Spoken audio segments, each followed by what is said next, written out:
L'hélicoptère du président avait disparu dimanche en début d'après-midi alors qu'il survolait une région de l'Iran escarpée et boisée dans des conditions météorologiques difficiles avec de la pluie et un épais brouillard.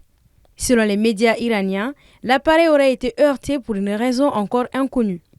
Le décès du président iranien Ebrahim Raïssi ouvre une période d'incertitude politique en Iran au moment où le Moyen-Orient est secoué par la guerre dans la bande de Gaza entre Israël et le Hamas palestinien, un allié de la République islamique.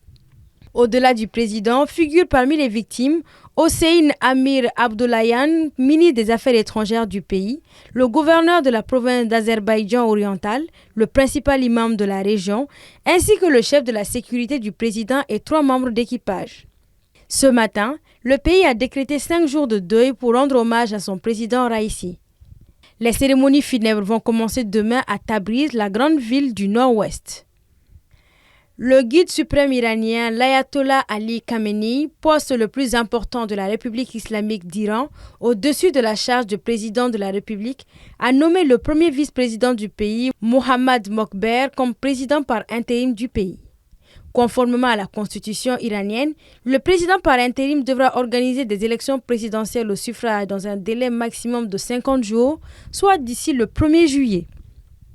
Ali Bagheri, le négociateur en chef iranien du dossier du nucléaire, a été nommé ministre des Affaires étrangères et responsable du comité des relations extérieures du gouvernement à titre provisoire.